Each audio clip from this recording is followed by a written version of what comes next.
Oui, donc bonjour. Tout d'abord, je suis ravi de pouvoir parler devant vous aujourd'hui. Je suis aujourd'hui responsable d'une équipe de recherche à INRIA, à Bordeaux, mais effectivement, ce dont je vais vous parler aujourd'hui concerne plus le travail que j'ai fait avec un certain nombre de collègues au laboratoire d'informatique fondamentale de Sony à Paris, dont le responsable est Luc Stills, qu'un certain nombre d'entre vous peuvent connaître. La chose dont je vais vous parler, c'est effectivement d'évolution de la parole, et en particulier à propos de l'évolution de la parole, du rôle que l'auto-organisation, les phénomènes d'auto-organisation peuvent avoir. Et avant de parler de la parole, je vais commencer par faire quelques commentaires sur l'auto-organisation dans l'évolution plus généralement. Tout d'abord, avant de parler même d'évolution, quand on regarde le monde inorganique, eh bien, on s'aperçoit qu'il y a un certain nombre de formes extraordinaires. Donc dans la nature, que ce soit par exemple, ici on a une image des vaguelettes qui sont formées sur la surface des dunes sous l'effet du vent, et en fait les dunes elles-mêmes, si on les regarde à une plus grande échelle, ont la même structure que ces petites vaguelettes. Si on regarde les cristaux de glace, les flocons de neige, on observe des formes extraordinaires dont on a l'impression qu'un dessinateur les a créées. Dans certaines, par exemple en bas à droite, on observe c'est dans certains déserts, avec certains types de sols, la formation de sortes de cercles comme ça, de cercles parfaits, qu'on pourrait presque interpréter, si on a l'imagination débridée, comme des sortes de dessins qui seraient faits par des martiens comme point de repère pour faire atterrir leur navette spatiale, mais en fait c'est tout simplement l'effet d'alternance très forte entre des températures très froides la nuit et très chaudes le jour par rapport aux propriétés physiques de la terre et des cailloux qui composent ce sol, qui forment spontanément ces choses-là. Et effectivement, donc, on observe dans la nature que de nombreuses structures, de nombreuses formes s'auto-organisent. C'est-à-dire les lois de la physique font qu'un certain nombre de structures émergent à partir de mécanismes physiques qui n'en encodent pas au départ le plan. C'est d'ailleurs typique, c'est pas unique, mais c'est typique de ce qu'on appelle les systèmes complexes, c'est-à-dire les systèmes composés d'un grand nombre d'éléments en interaction souvent non linéaire, mais pas forcément très compliqués. C'est ce qu'on observe par exemple pour la formation des cristaux de glace. À l'échelle microscopique, on a des molécules d'eau, et dans certaines conditions de température, de pression, eh bien, se forment spontanément ce genre de choses. C'est-à-dire qu'ici, il y a des symétries ou des asymétries, selon le point de vue duquel on regarde, qui se forment et qui ne sont pas présentes au niveau macroscopique et qui ne sont pas présentes au niveau des lois physiques. Mais cependant, ça se forme. Voilà, donc, dans le monde inorganique, on aperçoit ça partout. Et il n'y a pas de raison pour lesquelles ces mécanismes de formation, de création de formes, si on veut, eh bien, n'aient pas aussi un impact sur les formes vivantes. Parce que, spontanément, quand on pense à l'origine des formes vivantes, on pense évidemment au processus de sélection naturelle, avec des variations un peu aléatoires des formes, et puis la sélection des formes qui procurent un avantage reproductif à certains individus.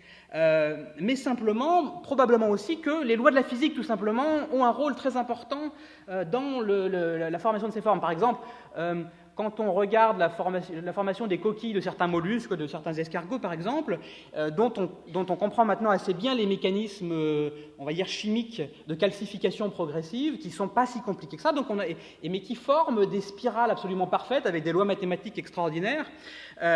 Donc là, c'est un exemple d'endroit où les lois de la physique sont importantes. Et ce qui est important de comprendre, c'est que de temps en temps, il y a des formes d'ailleurs qui apparaissent pour lesquelles il n'y a pas de fonctionnalité ou d'avantage reproductif évident. Parfois même où il semble qu'il n'y en ait pas du tout. Par exemple, il y a certaines espèces de mollusques comme ceux-là, sur lesquels il y a des bandes très jolies, très esthétiques, qui apparaissent, qui sont justement des structures organisées, et qui sont le résultat des processus chimiques de calcification. Eh bien, ces mollusques qui vivent à 1000 mètres sous la surface des océans, et non seulement à 1000 mètres sous la surface des océans, mais enterrés sous le sable, c'est-à-dire à un endroit où il n'y a pas de lumière du tout, et où la perception visuelle de ce genre de pattern, pour l'instant, on n'a aucune idée de quoi ça pourrait servir. Voilà. Maintenant, il est vrai aussi que le fait que les lois de la physique amènent à la formation spontanée d'un certain nombre de formes, eh bien, ça peut aussi, ces formes, être recrutées par l'évolution biologique. Justement, si on ouvre ces mollusques, toujours ces mêmes mollusques, à l'intérieur d'un certain nombre d'entre eux, on observe la formation de ces petites cavités qui sont avant tout probablement à l'origine, qui ont une fonction de maintenir la structure globale de la coquille. Et puis on s'est aperçu qu'il y avait un certain nombre d'espèces assez récentes de mollusques qui utilisaient depuis récemment, alors dans l'évolution, c'est plusieurs millions d'années, mais récemment dans l'évolution, certaines de ces petites cavités pour abriter leurs œufs. Et donc maintenant, ça leur avait donné d'une certaine manière un avantage reproductif. Mais à l'origine, l'origine de ces formes au départ, c'était une sorte d'effet collatéral de la construction de ces coquilles. Pour donner un exemple un petit peu plus facile à comprendre, si on prend par exemple l'ingénierie, quand on veut construire des ponts avec des espaces très grands entre les piles des ponts, eh bien on doit faire des ponts suspendus. Et pour faire les ponts suspendus, on doit donc tendre des câbles, et le problème c'est que ces câbles, on ne peut pas les faire infiniment lourds et infiniment gros, et en même temps si on les fait légers, leur résistance est moindre. Et pour que tout ça tienne, eh bien, on est obligé mécaniquement de faire on va dire des piles qui sont extrêmement hautes. Et en les faisant extrêmement hautes, ça va permettre d'avoir des câbles qui vont être un peu plus verticaux que si on les avait fait moins hautes. Et ça permet d'optimiser les forces dans la construction du pont. Donc c'est pas pour faire joli qu'on fait des piles extrêmement hautes, c'est juste parce que ça permet de faire des câbles pas trop chers, pas trop lourds, et qui font que la structure va tenir. Et maintenant, les ingénieurs, une fois qu'ils ont construit ces ponts, il y a un certain nombre de gens qui sont venus et qui leur ont dit c'est superbe, ces piles, on va mettre des antennes au sommet qui vont faire des relais radio de radiotélécommunication extrêmement utiles au système de communication de toute une région ou même de tout un pays. Mais on le voit ici, et donc ça acquiert une fonction nouvelle, ces piles, mais à l'origine de cette forme qui a donné lieu à cette fonction avait une autre raison, une raison physique. Et alors j'ai dit tout à l'heure que les phénomènes d'auto-organisation, ça concernait en particulier les systèmes complexes, les systèmes composés de nombreux composants d'interaction. Il se trouve que du coup les systèmes vivants, eh bien c'est plein de systèmes complexes enchevêtrés à des échelles multiples. Quand on regarde par exemple les phénomènes d'embryogénèse, d'ontogénèse, d'épigénèse, on a d'abord à l'intérieur de la cellule des réseaux de gènes qui interagissent les uns avec les autres de manière extrêmement complexe, qui produisent des protéines, et l'ensemble des protéines interagissent les unes avec les autres de manière très complexe, et donc on peut s'attendre à ce qu'il y ait des structures spontanées qui se forment. Ensuite, quand on regarde plusieurs cellules, des populations de cellules, eh bien, elles interagissent entre elles aussi par des échanges chimiques compliqués. Ensuite, on a la formation d'organes qui eux-mêmes interagissent entre eux de manière compliquée. Et puis, une fois que l'organisme commence à interagir avec son environnement, en particulier durant l'épigénèse, eh bien là, on a des interactions complexes entre les organes, l'organisme lui-même et tous les composants de l'environnement. Et donc, on peut s'attendre à ce que des structures se forment spontanément. Et ce que ça a comme conséquence, ce qu'il faut en retenir, c'est que, du coup, le fait que la physique va former spontanément des formes, ça va contraindre finalement l'espace des formes. C'est-à-dire que toutes les formes dans le monde biologique ne sont pas possibles, si on veut résumer. Et parmi les formes possibles, dues aux contraintes des lois de la physique, eh bien, il y en a certaines qui sont plus faciles que d'autres. Et si on prend un peu l'image du paysage épigénétique de Waddington, où on a un organisme qui a certaines propriétés biologiques au départ, et puis en fonction des interactions qu'il va avoir avec son environnement au cours de sa croissance, eh bien, il va suivre un certain nombre de trajectoires. Mais ces trajectoires, elles ne vont pas être n'importe lesquelles dans l'espace des formes comportementales, par exemple, qui vont pouvoir émerger. Il va y avoir des sortes d'attracteurs. Et là, on va tomber dans un attracteur ou plutôt dans un autre, en fonction, on va dire, des aléas de la vie, un petit peu des expériences particulières. Mais globalement, par exemple, c'est un peu comme cette boule qui descend sur ce paysage d'attracteur, elle va avoir beaucoup de mal, il va y avoir très peu de chances qu'elle arrive au sommet de ses crêtes et qu'elle y reste en équilibre. Par contre, il va y avoir beaucoup de chances qu'elle tombe ici. Voilà. Donc ça veut dire que, en gros, les lois de la physique font que, dans l'évolution, l'espace des formes n'est pas exploré uniformément, mais il y a des contraintes.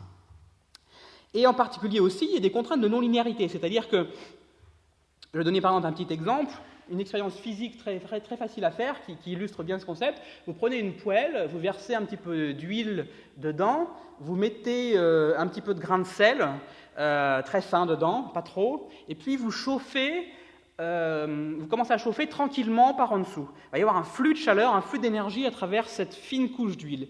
Et alors au départ, cette fine couche d'huile, elle va rester totalement uniforme, voilà, on ne va rien voir de spécial. Et puis, au fur et à mesure qu'on augmente de manière linéaire la température, il va se former soudainement des sortes de lignes qu'on va voir apparaître, des lignes de convection qu'on va voir apparaître grâce au sel qu'on a versé dedans. Et puis si on continue à augmenter la température, on va voir des sortes de carrés apparaître. Et puis si on augmente encore, on va voir spontanément des hexagones. Et puis si on continue vraiment à augmenter trop chaud la température, alors il y a une sorte de chaos qui va apparaître où là on ne va plus voir vraiment d'ordre. Et ce qui veut dire que pour l'évolution c'est pareil et pour les organismes vivants c'est pareil.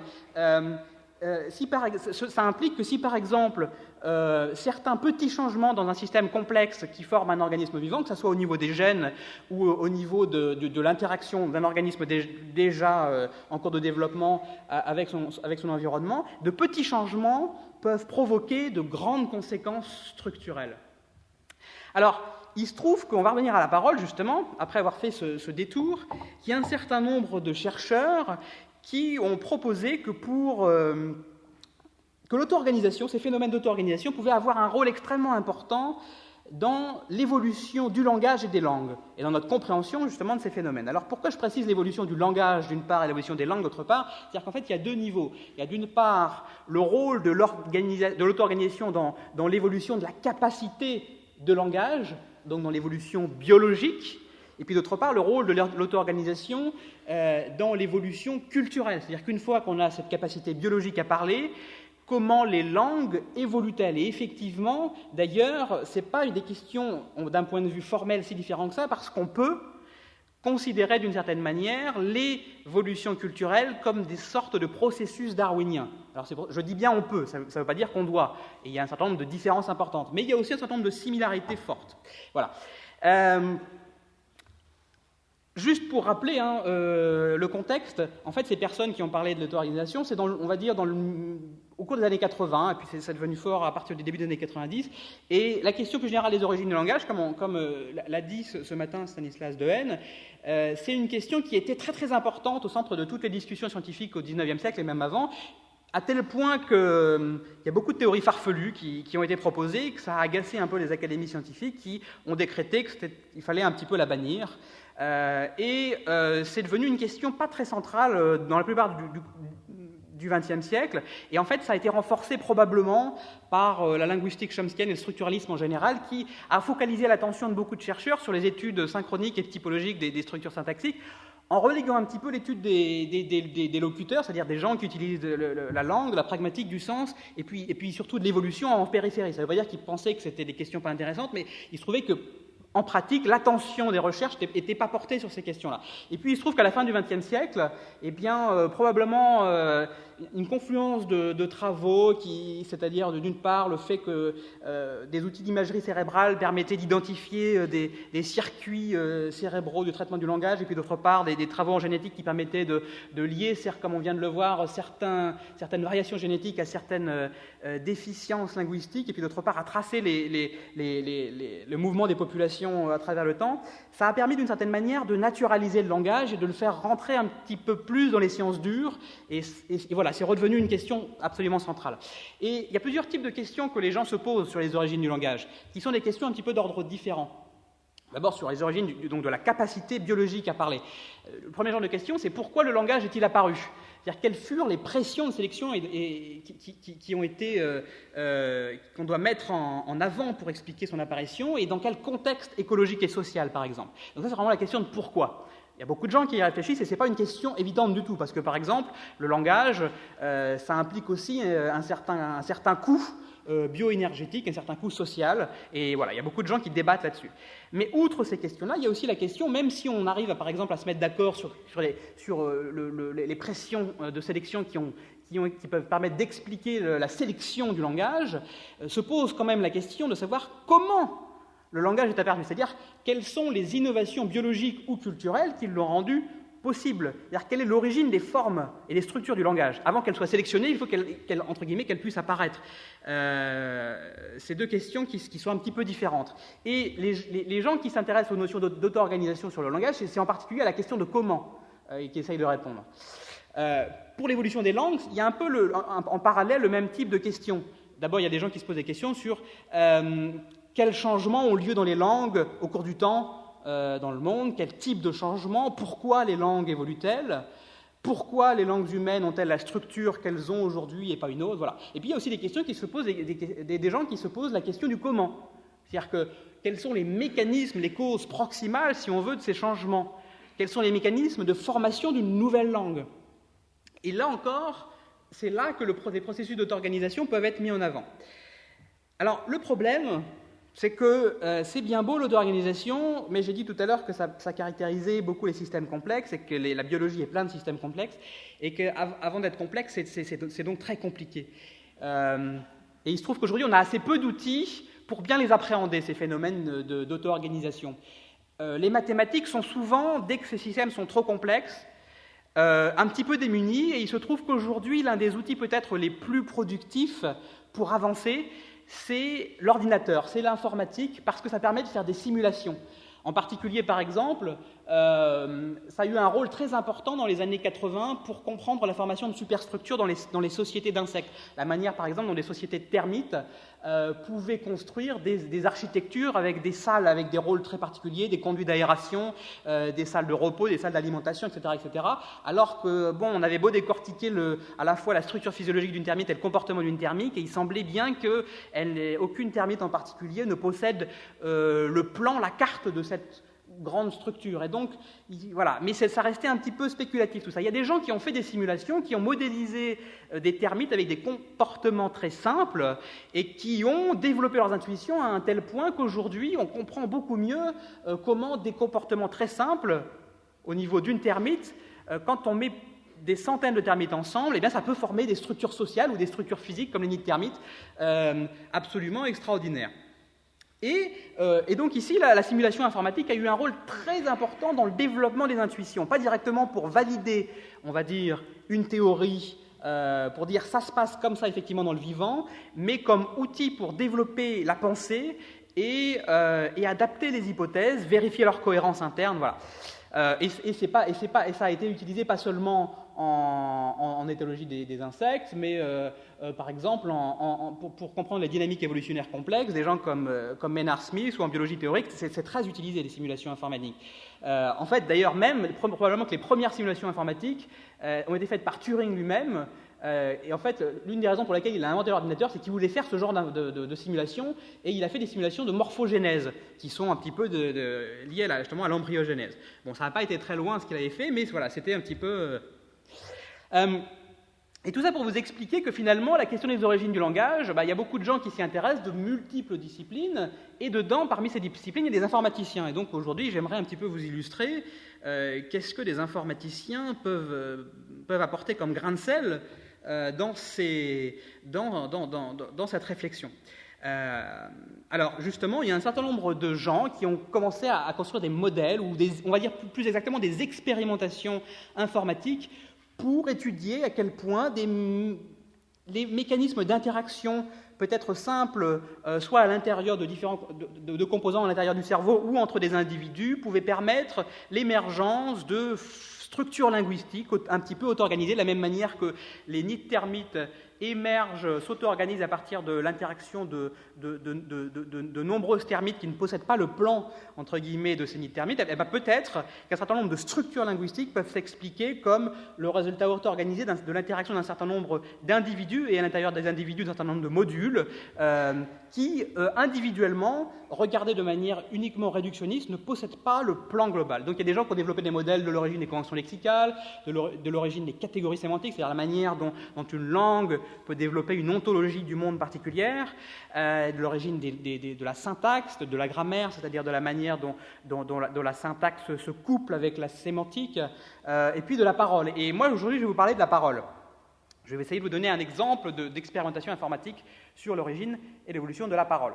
Donc la parole, hein, quand je parle de la parole, donc heureusement on a eu une superbe introduction ce matin de Christine Petit, mais donc ici il faut bien avoir en tête que je parle de l'origine des systèmes de vocalisation, donc de son, qui sont produits d'une part par un système physique qui est le conduit vocal, et puis perçus d'autre part par un système physique, physiologique qui est l'audition, et puis entre les deux avec un système neuronal qui, de manière simple ou complexe, connecte ces deux choses. Alors, la parole, c'est un domaine immense. Il y a plein de choses qui caractérisent la parole. Peut-être, pour restreindre un petit peu le champ d'investigation, je vais vous parler d'abord de quelques propriétés de la parole qui vont nous intéresser aujourd'hui dans l'expérience que je vais présenter, et en particulier dont l'origine va nous intéresser. Alors tout d'abord, quand on regarde les systèmes de vocalisation des êtres humains, eh bien, on s'aperçoit qu'un élément assez fondamental, c'est que ce sont des systèmes combinatoriaux. C'est-à-dire, par exemple, quand on regarde le système de syllabes de toutes les langues, d'une langue donnée, eh bien, on va s'apercevoir qu'il va y avoir un certain nombre d'unités qui sont réutilisées systématiquement. Alors tout le monde n'est pas d'accord pour caractériser ces unités. Il y a des gens qui vont dire que c'est les phonèmes, d'autres qui vont dire que c'est des choses d'un petit peu plus bas niveau, comme certains types de constrictions dans le conduit vocal, mais dans tous les cas, tout le monde est d'accord pour dire qu'il y a des unités. Et donc si par exemple on représente un petit peu formellement l'espace des vocalisations, on va dire dans un espace bidimensionnel, hein, c'est des espaces bien plus grands que ça, mais c'est juste une manière de représentation graphique, et puis qu'on représentait les syllabes par des trajectoires dans cet espace, que ce soit un espace articulatoire ou auditif d'ailleurs, hein.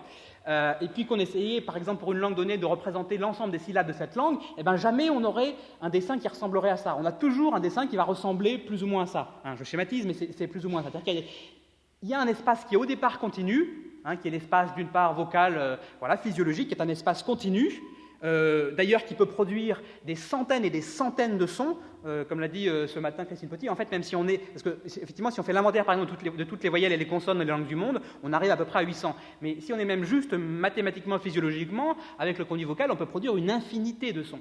Et chaque langue donnée n'en utilise qu'en général, en moyenne, 30-40. Je crois que le plus, c'est une centaine, mais la moyenne, c'est 5 voyelles, une trentaine de consonnes à peu près. Voilà. Et donc, ça veut dire qu'il y a une sorte de pour une langue donnée, il y a une discrétisation de cet espace en unités de base qui sont systématiquement réutilisées. Et d'autre part, ce qui est intéressant de remarquer, c'est que ce système combinatorial, il est différent de langue à langue. C'est-à-dire qu'on n'a pas les mêmes voyelles d'une langue à l'autre, on n'a pas les mêmes consonnes d'une langue à l'autre. Donc, c'est un système qui est aussi conventionnalisé, à la fois au niveau productif, mais aussi au niveau perceptuel. C'est-à-dire que chaque langue, chaque communauté linguistique va avoir une manière de percevoir les sons un petit peu différente et qui dépend de son répertoire productif. Donc, par exemple, les Japonais perçoivent beaucoup moins de différence entre lead et read que les Anglais.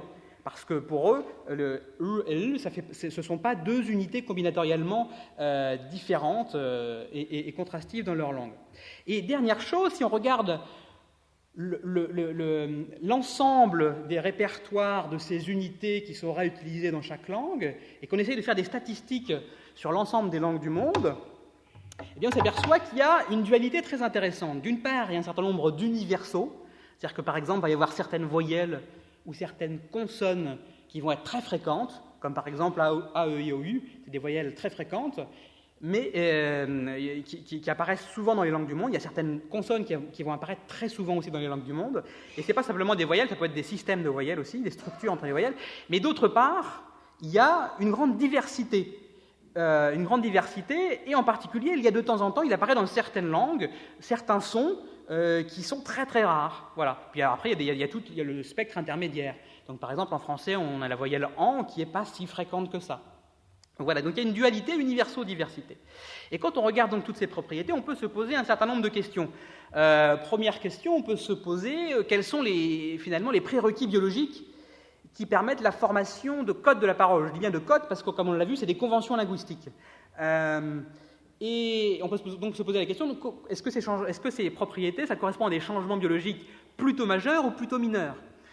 Ensuite, on peut se poser la question, comment une communauté d'individus peut en venir à partager le même code parmi plusieurs possibles? Parce qu'on l'a vu, un problème important, enfin, c'est pas un problème pour les êtres humains, c'est très bien pour les êtres humains, mais pour la compréhension, c'est que chaque communauté linguistique a son propre système de son. Donc comment on en arrive là? Comment est-ce que c'est possible qu'une communauté, entre guillemets, choisisse un système plutôt qu'un autre? Et puis, dernière question, pourquoi le code de la parole a-t-il la structure qu'on vient de décrire et pas une autre? On pourrait imaginer mathématiquement d'autres systèmes de la parole, de communication vocale. Eh bien non, tous les systèmes humains ont cette propriété.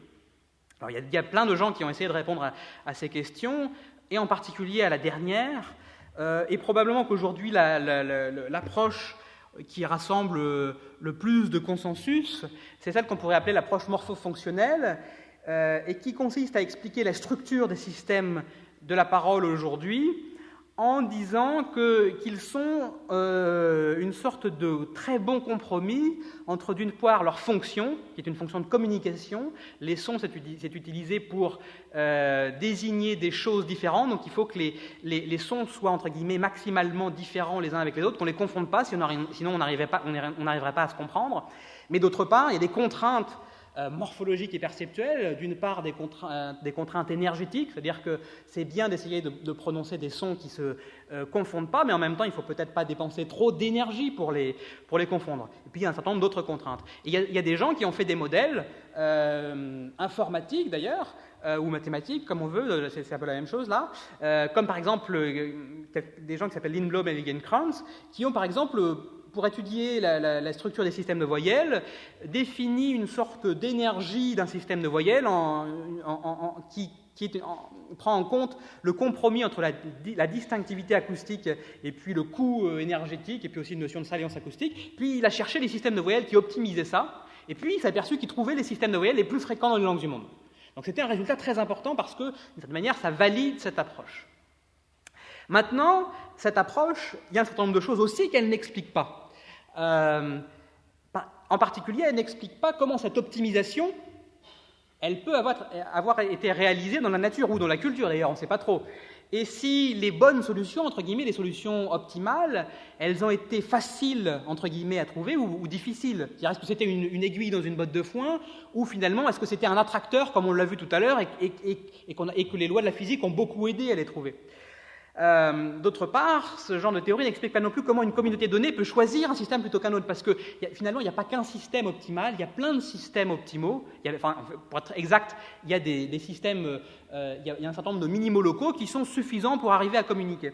Et donc la question, c'est de savoir comment une communauté donnée peut en choisir un plutôt qu'un autre. Parce qu'évidemment, il n'y a pas de superviseur, il n'y a pas un scientifique en chef de la langue qui, à un moment donné, va faire ses calculs et puis il va dire, voilà, on a la liste de ces 10 systèmes-là qui sont des bons compromis, à partir de demain, on va utiliser celui-là.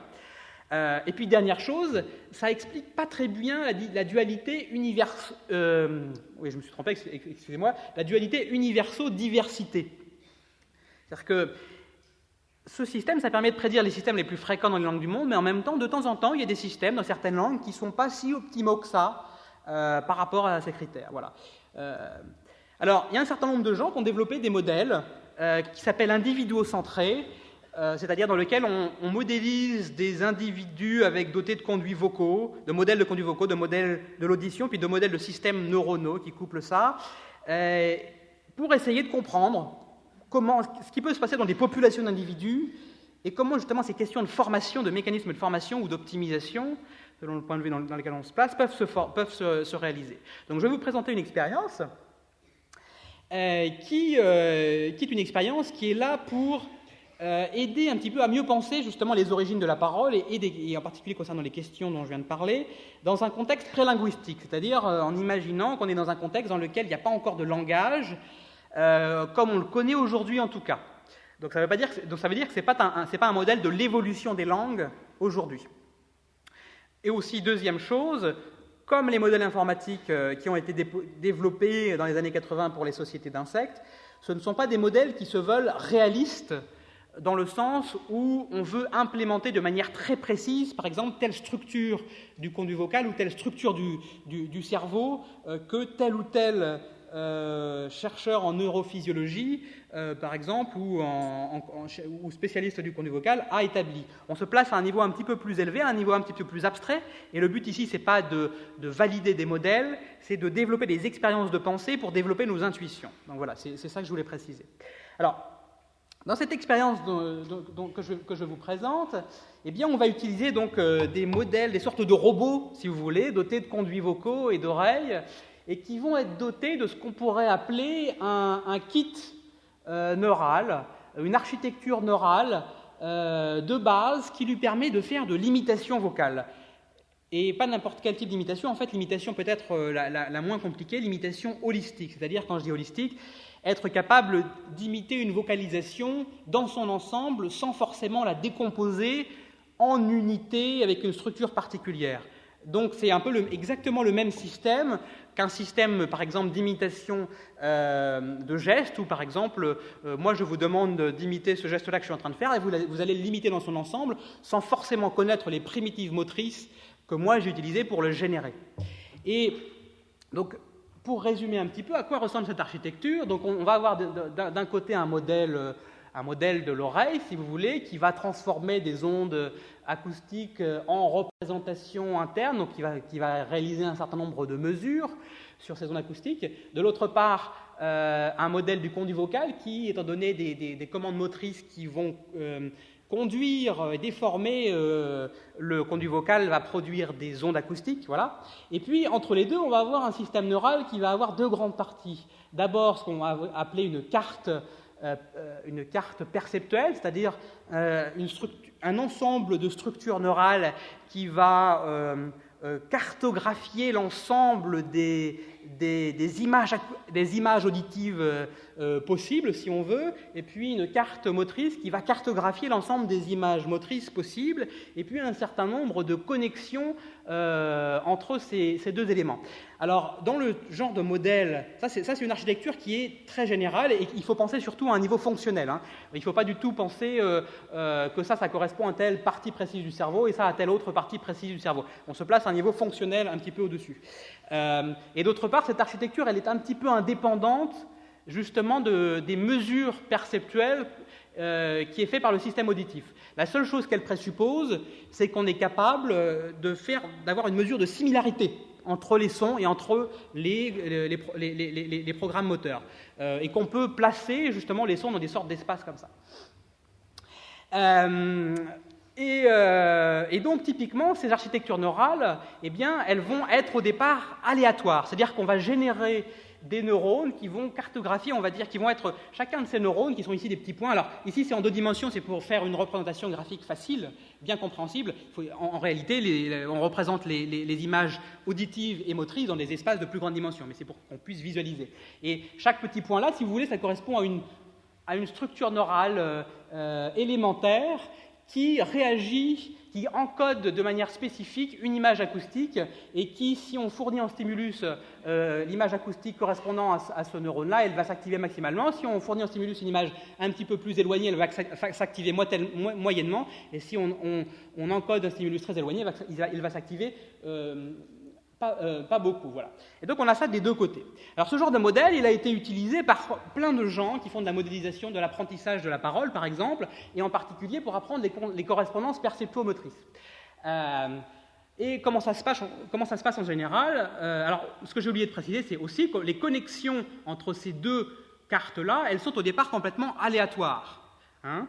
Il y a un certain nombre de gens qui ont développé des méthodes assez simples qui permettent à ce robot-là, pendant qu'il babille, c'est-à-dire qu'il va essayer un peu au hasard des configurations motrices pour faire bouger son conduit vocal, et puis ça va produire des sons, et ces sons, il va les entendre lui-même, ça va produire des patterns d'activation dans ces cartes auditives, et puis des mécanismes d'association très simples vont permettre d'apprendre les bonnes relations entre ces deux espaces. Voilà. Donc ça, c'est quelque chose de très classique. Donc ici, on a ces choses-là qui sont plastiques, et puis ces choses-là qui sont pour l'instant fixes et aléatoires au départ. D'autres personnes ont développé des modèles en se concentrant purement sur la partie auditive pour un petit peu...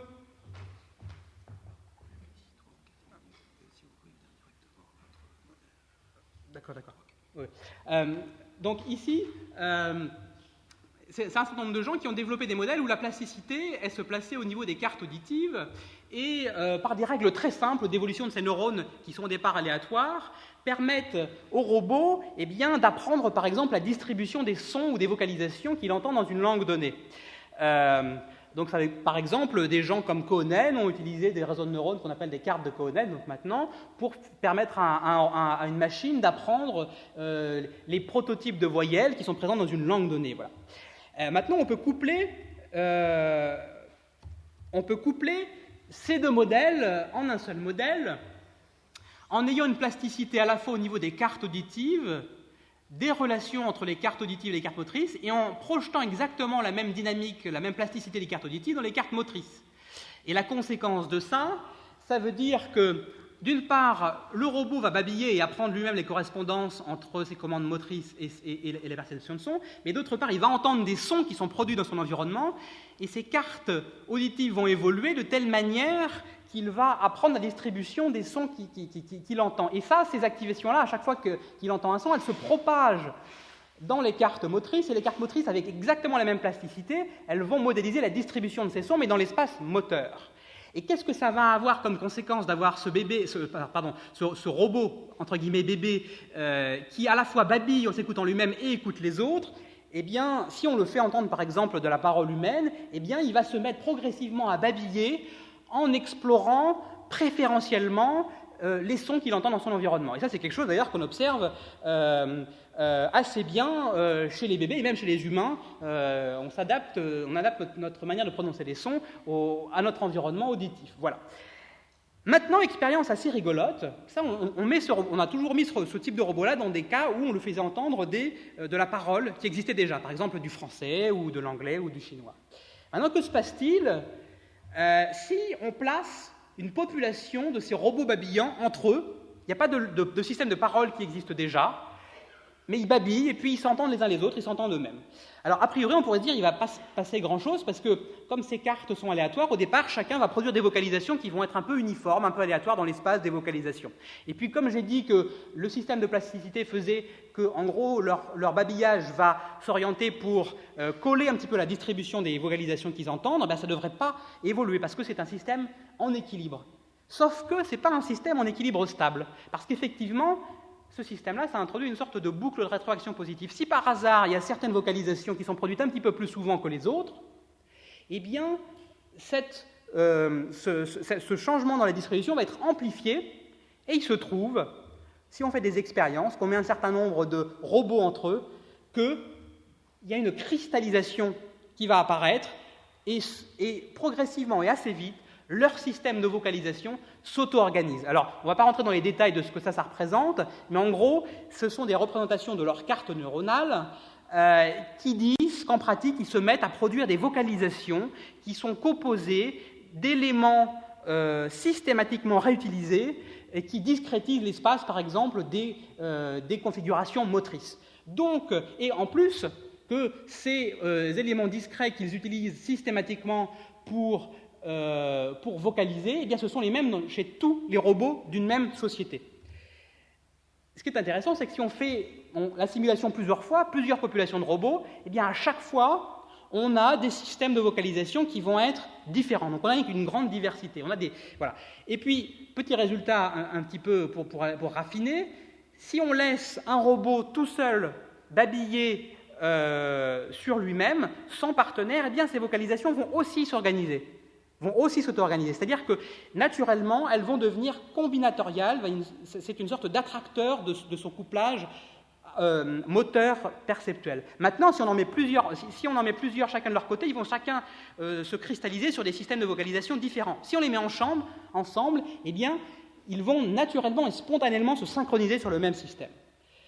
Alors, ce qui est intéressant, c'est qu'en fait, les expériences que je viens de vous décrire, on peut les faire avec des modèles du conduit vocal et du système auditif très abstraits, complètement linéaires, c'est-à-dire sans supposer de propriétés particulières. Et ça montre que ces résultats-là ne dépendent pas de ces propriétés-là. Maintenant, si effectivement on utilise des modèles du conduit vocal réalistes, qu'on s'inspire, en particulier de la production des voyelles, parce que c'est ça qu'on maîtrise le mieux, eh bien, ce qui est très intéressant, c'est que si on regarde les systèmes de voyelles qui apparaissent dans ces sociétés de robots, qu'on fait des statistiques, eh bien, on retrouve la même distribution de systèmes de voyelles que ceux qu'on observe dans les langues humaines. Donc, ça, en fait, ce triangle-là, c'est une manière de représenter les systèmes de voyelles. On s'aperçoit par exemple qu'ici, ce système de voyelles-là apparaît dans 25% des langues humaines, dans 28% des systèmes artificiels. Et si on regarde l'ensemble des voyelles, les systèmes de voyelles, c'est la même chose. On retrouve beaucoup de choses similaires. Donc c'est très intéressant parce que là, on retrouve la dualité universo-diversité. Donc, je conclurai là en rappelant donc que ce genre d'expérience, ça peut permettre finalement de développer nos intuitions et d'apporter de nouvelles hypothèses sur la manière, d'une part, dont une société d'individus peut arriver à partager un même code, sans qu'il y ait un chef, si vous voulez, à expliquer d'autre part la dualité universo-diversité, à expliquer enfin l'apparition de la combinatorialité sans qu'elle soit encodée dès le départ. Et enfin, d'un point de vue évolutionnaire, ce qui est intéressant, c'est qu'ici, ce qu'on a présupposé au départ, c'est finalement un kit de base pour l'imitation vocale holistique. Et ça, on peut très bien imaginer que ça peut apparaître sans le langage. C'est-à-dire que, d'ailleurs, il y a un certain nombre d'espèces animales, chez les oiseaux ou chez certains mammifères, qui sont capables d'imitation vocale, qui sont capables d'apprendre leur vocalisation, mais qui n'ont pas de langage. Eh bien, on s'aperçoit qu'avec ça, spontanément, se forment des systèmes vocaux combinatoriaux et partagés. Voilà. Et donc, ça veut dire que peut-être, ça donne une intuition sur la manière, sur le fait que l'évolution de systèmes de la parole comme ça, biologiquement, n'a peut-être été pas un si grand pas biologique, bien que ça ait peut-être été un grand pas pour le langage lui-même. Voilà, merci. Merci beaucoup. Merci.